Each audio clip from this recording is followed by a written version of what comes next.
But ತಮಿಳ್ನಾಡಿನ ಜನ ಏನೇ ಮಾಡಿದ್ರು ಒಗ್ಗಟ್ಟಿದೆ, ಅಲ್ಲಿ ಅವ್ರು ಫ್ರಾಕ್ಚರ್ಡ್ ಕೊಡೋದಿಲ್ಲ, ಕೊಟ್ರೆ ಮ್ಯಾಸಿವ್ ಮ್ಯಾಂಡೇಟ್ ಕೊಡ್ತಾರೆ. ಸೊ ಅವರಲ್ಲಿ ಒಂದು ಒಗ್ಗಟ್ಟಿದೆ. ಯು ಟೇಕ್ ಎನಿ ಇದು ತಮಿಳು ಅಸ್ಮಿತೆ ಅಂತ ಬಂದ ವಿಚಾರ ಆಗಿರ್ಬೋದು, ಅಥವಾ ಅವರ ಕೋರ್ ಇಶ್ಯೂಸ್ ಆಗಿರ್ಬೋದು, ಕಾವೇರಿ ಹೋರಾಟ ಆಗಿರ್ಬೋದು, any issue take, even elections, ಅವ್ರ ಒಗ್ಗಟ್ಟಿರುತ್ತೆ ಅವರಲ್ಲಿ.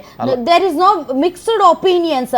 ದೇ ನೋ ಅವ್ರಿಗೆ ಏನ್ ಬೇಕು ಅನ್ನುವಂತ ಆಯ್ಕೆಯ ಬಗ್ಗೆ ಅವ್ರಿಗೆ ಸರಿಯಾದಂತ ಅರಿವಿದೆ.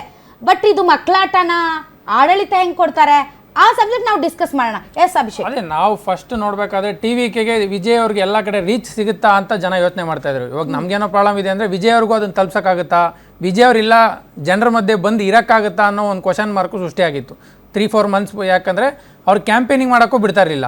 ಸೊ ಅವರು ಜನರ ಮಧ್ಯೆ ಬಂದು ಜನರ ಕಷ್ಟ ಕೇಳೋಕ್ಕಾಗುತ್ತಾ ಒಬ್ಬ ಸೂಪರ್ ಸ್ಟಾರು ಯಾಕಂದರೆ ಜನ ಅಷ್ಟು ಸೇರ್ತಾ ಇದ್ರು, ಅದೊಂದು ಪ್ರಾಬ್ಲಮ್ ಇತ್ತು. ಸೊ ಅವ್ರು ಜನ ಜೊತೆ ಬೆರೀತಾರ ಅನ್ನೋ ಕ್ವಶನ್ ಮಾರ್ಕು ಒಂದು 3-4 ಮಂತ್ಸ್ ಬಂದಿತ್ತು. ಇನ್ನೊಂದೇನು ಅಂದರೆ ನಾವು ಅನಾಲಿಸಿಸ್ ಮಾಡುವಾಗ 3 ಕ್ರೈಟೇರಿಯಾ ಇಟ್ಕೊಂಡು ಇದು ಮಾಡೋಕ್ಕೆ ಹೋದ್ರಿ. ಒಂದು DMK ಇವತ್ತವರೆಗೂ ಹಿಸ್ಟ್ರಿಲಿ ಅವರು 2.0 ಅಂತ ಬಂದೇ ಇಲ್ಲ, ರಿಪೀಟ್ ಆಗೇ ಇಲ್ಲ. ಅವ್ರು ಆ್ಯಂಟಿ ಇನ್ಕಮನ್ಸಿ ಫೇಸ್ ಮಾಡಿ, ಅದು ಕರುಣಾನಿಧಿ ಆಗಿರ್ಬೋದು, ಸ್ಟಾಲಿನ್ ಆಗಿರ್ಬೋದು, ಅವ್ರು ಯಾರೇ ಗೌರ್ಮೆಂಟ್ ಬಂದಿದ್ರು ಒಂದೇ ಒಂದ್ಸರಿ ಬಂದಿರೋದು ಜಯಲಲಿತಾ ಅವರು 2016 ಅದು ಅವ್ರು ಕಂಪ್ಲೀಟ್ ಮಾಡೋಕ್ಕಾಗಲಿಲ್ಲ ಬಿಕಾಸ್ ಆಫ್ ಹೆಲ್ತ್ ಇಶ್ಯೂಸ್ ಇಂದ ಅದಾಗಿತ್ತು. ಸೊ ಅಲ್ಲಿ 1 ಪಾಯಿಂಟ್ ಇತ್ತು, ಅವ್ರು 2.0 ಅನ್ನೋದು ಇರಲಿಲ್ಲ. ಸೆಕೆಂಡ್ ಇನ್ನೊಂದೇನಾದರೆ ಎಡಪಾಡಿಯಿಂದ ತುಂಬ ಇಶ್ಯೂಸ್ ಆಗಿತ್ತು. ಅದು ಅಲಯನ್ಸ್ ಇಶ್ಯೂಸ್ ಆಗಿರ್ಬೋದು, ಇದು ಅಣ್ಣಾಮಲೈ ಇದ್ದರೆ ನಾವು ಅಲಯನ್ಸ್ ಮಾಡಲ್ಲ, ಅಣ್ಣಾಮಲೈ ನಿಲ್ಲಿಸಿದ್ರೇ ನಾವು ಅಲಯನ್ಸ್ ಮಾಡೋದು ಅನ್ನೋ ಪಾಯಿಂಟ್ಸ್ ಇಟ್ಕೊಂಡು ಮಾತಾಡೋದು.